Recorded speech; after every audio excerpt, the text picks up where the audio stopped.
থেকে। আমরা হিন্দু হয়ে আমরা নাম করতে পারছি না, কৃষ্ণ নাম বলতে পারছি না, কিন্তু বিদেশে যদি আপনারা নবদ্বীপে যান, মায়াপুরে যান, তো নবদ্বীপে মায়াপুরে গিয়ে দেখবেন সেখানে বিদেশি মানুষরা যেখানে হরে কৃষ্ণ বলতে পারে না, তারা বারবার বলে হরে কৃষ্ণ হরে কৃষ্ণ। ওই হরে কৃষ্ণ কৃষ্ণ বলছে, ধুতি পরেছে, নামাবলী নিয়েছে, মাথায় শিখা রেখেছে, তিলক পরেছে, আর হরি নাম করতে করতে মাতোয়ারা হয়ে নবদ্বীপের মাটিতে গড়াগড়ি খাচ্ছে। তাই আমাদের সবারই কর্তব্য যে আমরা যেমন কৃষ্ণ নাম, এই যে আপনারা যেমন কত মনোযোগ সহকারে কীর্তনটা আস্বাদন করছে, আমাদেরও সন্তানদেরকে যাতে আমরা কৃষ্ণ নাম শ্রবণ করতে পারি, আমাদেরও সন্তান যেন এই ব্যাসাসনে দাঁড়িয়ে দুটো কৃষ্ণ কথা বলতে পারে, এই সুযোগ আমরা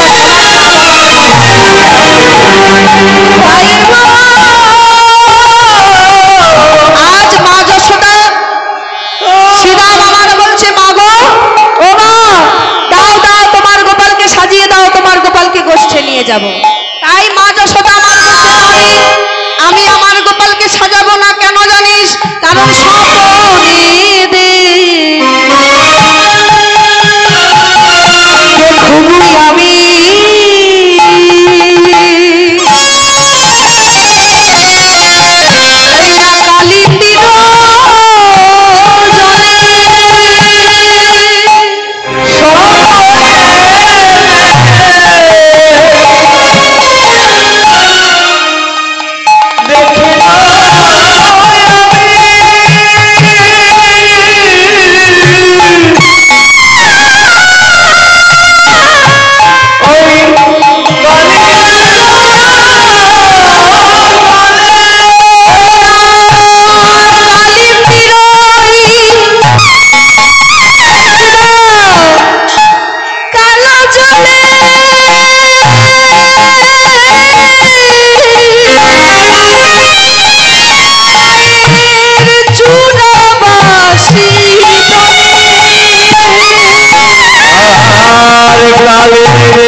আজ আমি স্বপ্ন দেখেছি।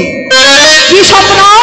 না, স্বপ্নে দেখেছি যে আমার গোপাল কালিন্দীর কালো জলে ডুবে গেছে, আর গোপালের চূড়া ভাসিটা ভেসে উঠেছে। তা বলতে পারিস এইরকম স্বপ্ন যদি দেখিতে আমার কি মন যায় গোপালকে আমার ছেড়ে দিতে? আমি আমার গোপালকে ছেড়ে দেব না, আমার গোপালকে আমি নিয়ে যেতে দেব না। তুই আজকের মতো তোরা নিজেরাই চলে যা। রাধে।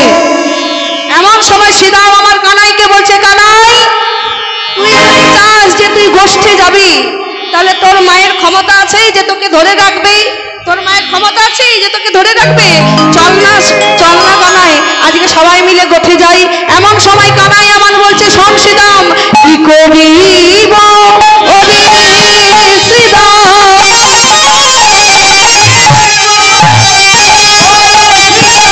কি করিব ওরে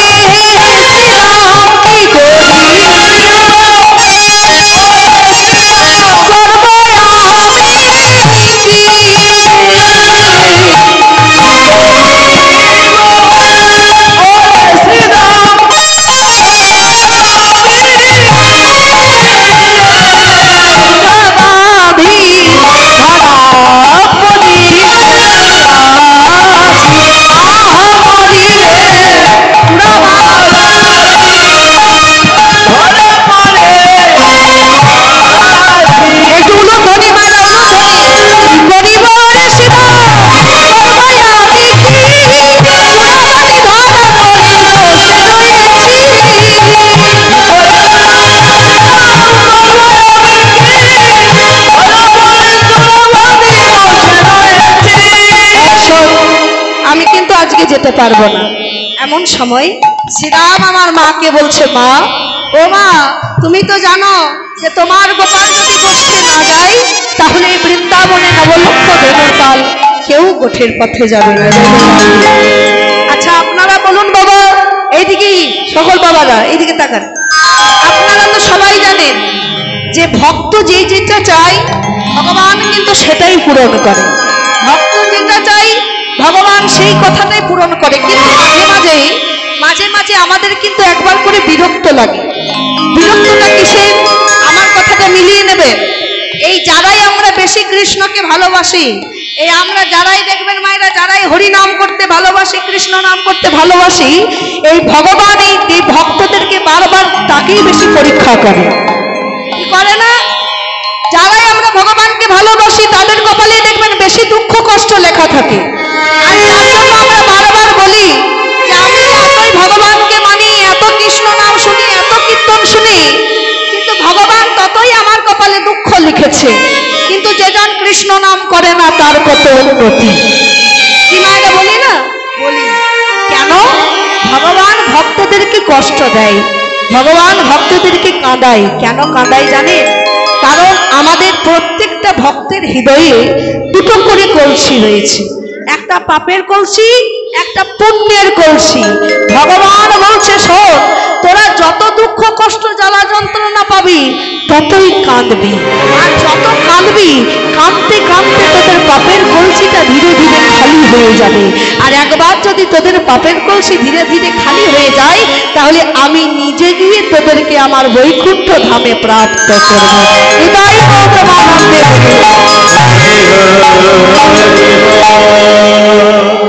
এই একটা কথা। আর ভগবান যখন ভক্তরা যে যেমন ভাবে, আমরা অনেক সময় হরি কথা কৃষ্ণ কথা শোনবার সময় সূচি অসুচি বলে মনে করি, কিন্তু না গো বাবা, ভগবানকে ডাকতে গেলে কোনো সূচি অসুচি অবস্থা নাই। আপনি যে কোনো অবস্থায় ভগবানকে ডাকতে পারেন, কারণ ভগবানের নাম যদি মুখ থেকে একবার সরে যায় আর সেই মুহূর্তে যদি আপনার মৃত্যু হয় তাহলে কিন্তু আপনার আর হরি নাম করা হবে না, কৃষ্ণ নাম করা হবে না। তাই টাকার মতন করে ডাকতে হবে। আর একবার দেখবেন মেলাবে অনেক ভক্তরা আছে যারা কীর্তন শুনতে আসার সময় দেখবেন নামের মালা হাতে করে নাম জপ করে। কি বাবা আছে না? দেখবেন অনেক ভক্ত আছে যারা রাস্তায় চলাচল করছে, আসছে অন্য কারোর সাথে গল্প গুজব করছে আর নামের মালা হাতে আছে। টিভিতে সিরিয়াল দেখছে আর সিরিয়াল দেখতে দেখতে নামের মালা হাতে এনে জপ করছে। আচ্ছা সত্যি করে বলুন, এইভাবে কি ভগবানকে ডাকা যায়? এভাবে কি ঘরে নাম হয়? আসল ঘরে নাম হয় না, শুধুমাত্র দেহটা শুদ্ধ হয়। আসল ঘরে নাম করতে গেলে কাউকে জানালে চলবে না, ঘর অন্ধকার করে আপনাকে নাম জপ করতে হবে। কারণ আপন ভজন কথা না কহিবি যথা তথা, তবেই পাবি অমূল্য রতন ওরে খেপা রাধা কৃষ্ণের চরণ। আপনি ভজনা করেন, আপনি সাধনা করেন, আপনি মালা জপ করেন, এর জন্য পাঁচজনকে জানাবার দরকার নাই। আপনি যদি নিষ্ঠা সহকারে জপ করতে পারেন তাহলে আপনার জপে সারা দিয়ে গোবিন্দ একদিন না একদিন সারা দেবে। আর ডাকার মতন কে ডেকেছিল জানেন? ডাকার মতন করে ডেকেছিল দ্রৌপদী। ওই গান্ধারীর শতপুত্র, করুণ বাজার, গান্ধারীর শতপুত্র পঞ্চপাণ্ডবকে ধ্বংস করবার জন্য উঠে পড়ে লেগেছে। কিন্তু তারা তো জানে না, যাদের পক্ষে কৃষ্ণ থাকে তাদেরকে কখনো হারানো যায় না। যারা কৃষ্ণ ভজনা করে তাদেরকে কখনো বিপদে ফেলা যায় না। ওই দুর্যোধন মনে মনে চিন্তা করলো, এই পঞ্চপাণ্ডবকে ধ্বংস করার একটাই উপায়, কিছুতেই তখন ধ্বংস হচ্ছে না, এখন একটাই উপায়। শুনেছি দুর্বাসা মুনি, ছোট ছোট করে শুনেছি দুর্বাসা মুনির অভিশাপ নাকি প্রখর তীক্ষ্ণ। দুর্বাসা মুনি যদি কাউকে অভিশাপ দেয় সেই অভিশাপ থেকে কখনো কাউকে মুক্তি পাওয়া যায় না। তাই পঞ্চপাণ্ডবকে দুর্বাসা মুনির অভিশাপে ফেলাতে হবে। এই বলে দুর্যোধন দুর্বাসা মুনিকে ডাকলো, দুর্বাসা মুনি, ও দুর্বাসা মুনি, যান যান, ওই পঞ্চপাণ্ডব দ্রৌপদী জঙ্গলের মধ্যে বাস করছে। এই দুপুরবেলা এই মধ্যাহ্ন সময় তাদের কাছে গিয়ে প্রসাদ পেয়ে আসে। কিন্তু শুনুন, আপনি একা যাবেন না, আপনার আশ্রমে যে 1000 শিষ্য রয়েছে ওই 1000 শিষ্যকে আপনি নিয়ে যাবেন। আপনারাই বিচার করে বলুন, যারা ওই বনে জঙ্গলে বাস করে, যারা ভিক্ষা করে প্রসাদ পায়, তারা কি কখনো 1000 ভক্তকে সেবা দিতে পারবে? 1000 ভক্তকে সেবা দিতে সম্ভব এটা? আর দুর্যোধন তো জানে, যদি 1000 ভক্তকে সেবা দিতে না পারে তাহলে দুর্বাসা মুনি তাদেরকে অভিশাপ দেবে, যে অভিশাপ থেকে তাদেরকে মুক্ত করা যাবে না। এবার সেই দুর্বাসা মুনি 1000 শিষ্যকে নিয়ে চলে যাচ্ছে ওই পঞ্চপাণ্ডবের গৃহে জঙ্গলের মধ্যে। এইদিকে পঞ্চপাণ্ডব ভিক্ষা করে আজকে বেশি কিছু জুটে নাই, এক মুষ্টি খুদের অন্ন জুটেছে। খুদের অন্ন খুঁজছিলেন তো, চাল বাছাই করে যে চালের ছোট ছোট দানাগুলোকে থাকে সেগুলোকে বলা হয় খুদ। আপনাদের বাংলাদেশে হয় কিনা জানি না, তবে আমাদের ভারতে অনেক মহিলারা এই কাজগুলো করে। যদি ভিখারি ভিক্ষা চাইতে আসে, চাল বাছাই করে খুদের দানাগুলো রেখে দেয়, যখন ভিখারি আসবে ওই খুদের দানাগুলো ভিখারিকে ভিক্ষা দিয়ে দেবে। কিন্তু একটা কথা মাথায় রাখবেন, দিয়ে ধন দেখে মন কেড়ে নিতে কতক্ষণ। আপনাকে ধন সম্পত্তি দিয়ে দেখে নেবে আপনার মনটি কেমন।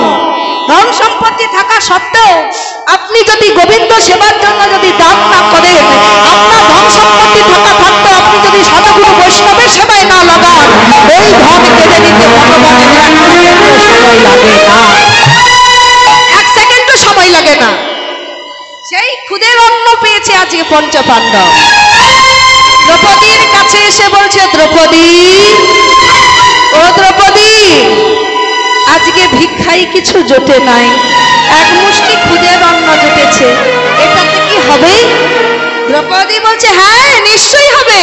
আর দাঁড়াও, আমি জঙ্গল থেকে একটু শাক কুড়িয়ে নিয়ে আসি, ওই আজকে শাক সেদ্ধ আর খুদের অন্ন সেদ্ধ আমরা সবাই প্রসাদ পাবো। এই বলে আনন্দ মনে খুদ সেদ্ধ করেছে, শাক সেদ্ধ করেছে। এবার পঞ্চপাণ্ডবকে সেবা দিয়েছে দ্রৌপদী। পঞ্চপাণ্ডবের সেবা হয়ে গেছে। দ্রৌপদী মনে মনে ভাবছে, পঞ্চপাণ্ডবের সেবা হয়ে গেছে, তাহলে কি আমি বসে থাকবো? আমিও সেবা করি। এবার যেই না, হাড়িতে তো কিছু নেই বাবা, অন্ন ছিল, ওই অন্ন নিয়ে কলা পাতার মধ্যে নিয়ে দ্রৌপদী 1 গ্রাস সেবা করেছে। আপনারা জানেন যে দ্রৌপদীর কাছে একটা অক্ষয় পাত্র ছিল।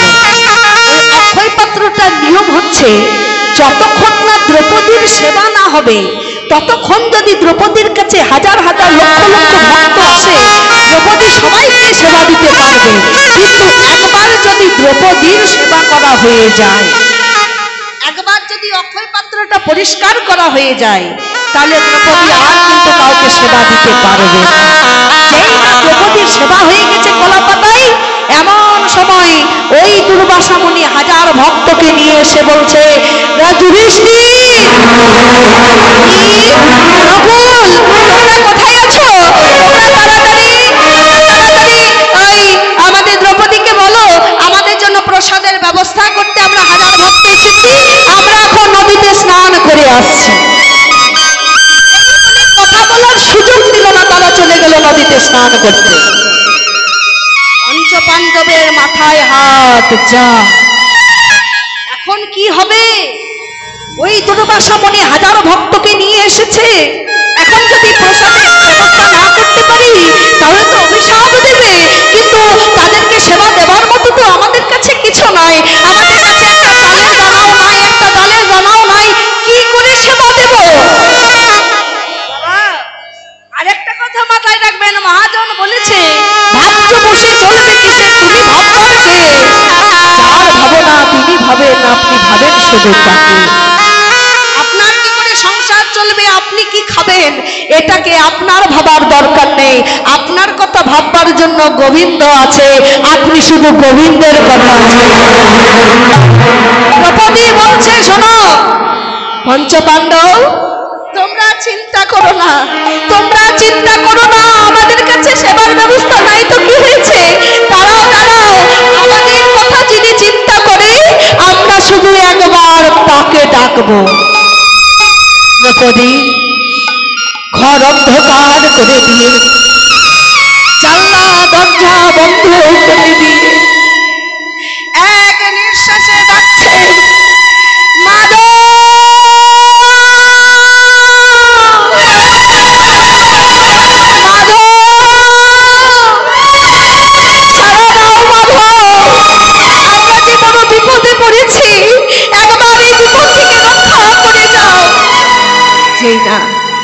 যেই না মাধব বলে ডেকেছে গো ভগবান কৃষ্ণ, ছুটতে দ্রৌপদীর কাছে এসে বলে, পাঞ্চালী, ও পাঞ্চালী, আমি এসেছি পাঞ্চালী। বলো না, বলো না কিসের জন্য ডেকেছো, তার আগে দাঁড়াও। ও পাঞ্চালী, জানো পাঞ্চালী, ও পাঞ্চালী, আমি অনেক দৌড়ে দৌড়ে এসেছি তো, আমার বড্ড খিদে পেয়েছে, আমাকে কিছু খেতে দেবে পাঞ্চালী? দ্রৌপদী আমার কাঁদছে, বলছে, মাধব, যার জন্য আমি তোমায় ডেকেছি আর তুমি এসেছো আমার কাছে সেবা করতে,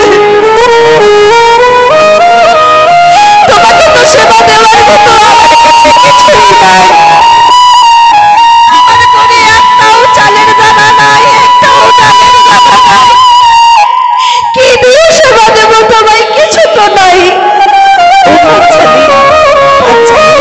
তুমি কি আজকে সেবা করেছো? মনে হয় আমি সেবা করেছি।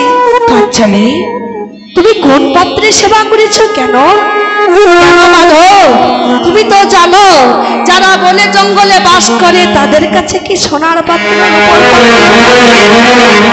আমরা কলা পাতায় সেবা করেছি। কৃষ্ণ আমার দ্রৌপদীকে বলছে, পাঞ্চালী, তুমি যে কলা পাতাটাতে সেবা করেছো ওই কলা পাতাটা কোথায় ফেলে এসেছো? কেন? ওই তো জঙ্গলের মধ্যে। কৃষ্ণ আমার বলছে, যাও না পাঞ্চালী, একবার কি ওই কলা পাতাটার কাছে গিয়ে দেখে এসো, যদি কলা পাতাটার কাছে একটা অন্যের দানা থাকে সেটা তুমি আমাদের জন্য আমার যে বড় ক্ষুধা পেয়েছে, আমার যে বড় ক্ষুধা পেয়েছে, এনে দাও, দাও না, দ্রৌপদী কাঁদতে কাঁদতে বলছে, এ তোমার কেমন বিচার, তুমি এত কাকালিনি করেছো যে আজকে তোমাকে দেওয়ার মতো কিছু নাই, আর তুমি আবার এত খাবার, এ কেমন তোমার লীলা, এ তোমার কেমন বিচার প্রভু। এই বলে কাঁদতে কাঁদতে দ্রৌপদী কলা পাতাটার কাছে যাচ্ছে, কলা পাতাটার কাছে গিয়ে দেখছে সেখানেও একটা এমন সময় দ্রৌপদী কাঁদতে কাঁদতে বলছে, প্রভু, প্রভু, এ কি তোমার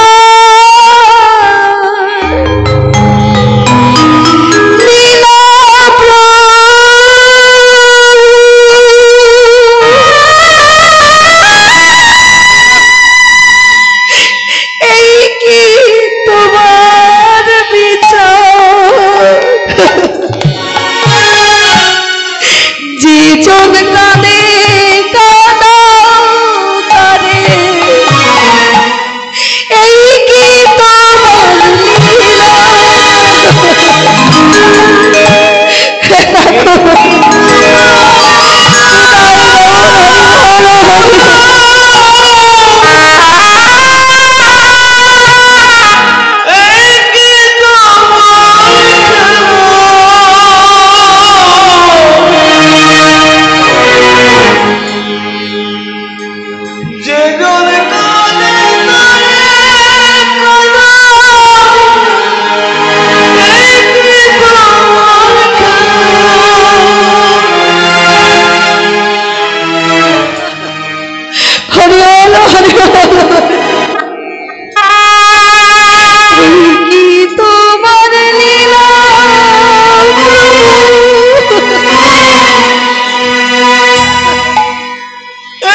যন্ত্রণা না বলো না।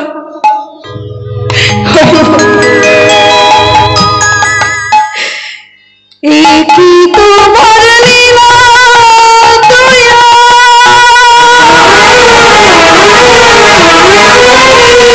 তোমার লীলা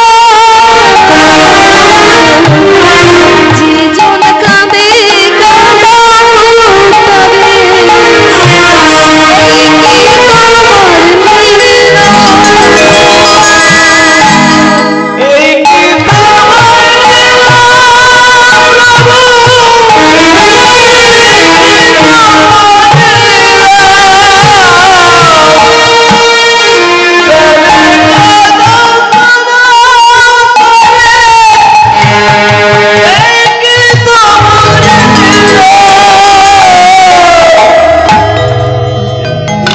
দেখা দাও, দেখা দাও।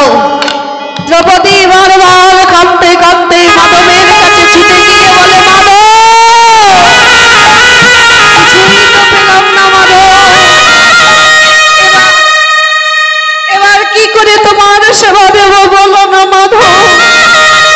মাধব আমার বলছে, দ্রৌপদী দেখো না, তুমি যে অক্ষয় পাত্রটা রন্ধন করেছো, দেখো না ওই অক্ষয় পাত্রটার গায়ে যদি একটা অন্যের দানা থাকে, তুমি সেই অন্যের দানাটা আমার হাতে দাও।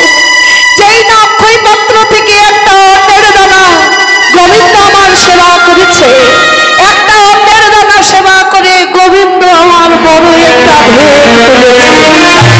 এবার গোবিন্দ আমার বলছে, যাও না বীর, ওই দুর্বাসা মণি হাজার শিষ্যকে ডেকে নিয়ে আসো।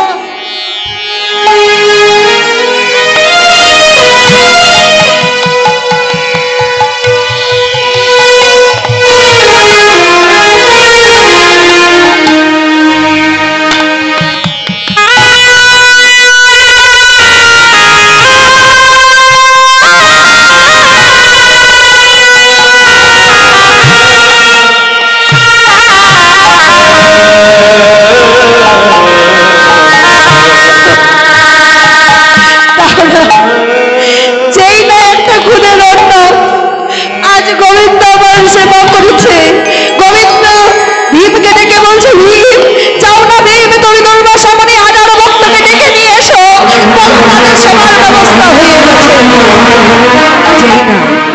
যেই না ভীম যে দুর্বাসা মণি হাজার ভক্তকে বলেছে, চলো আপনাদের সেবার ব্যবস্থা হয়ে গেছে, আপনারা সেবা করে আসুন, যেই না এই কথা বলেছেই দুর্বাসা মণি হাজার শিষ্য বলে উঠলো, শোনো ভীম, আমাদের না আর সেবা পাওয়ার আশা নাই, কারণ কিছুক্ষণ আগে আমাদের সেবা পাওয়ার আশা ছিল, তাই তোমাদের গৃহে গেছিলাম, কিন্তু জানো কিছুক্ষণ আগে দেখছি আমি এবং আমার হাজার শিষ্যের উদরে যেন আর সেবা নেওয়ার কোনো আশা নাই, তাই আজকের মতো আর তোমাদের গৃহে যাব না।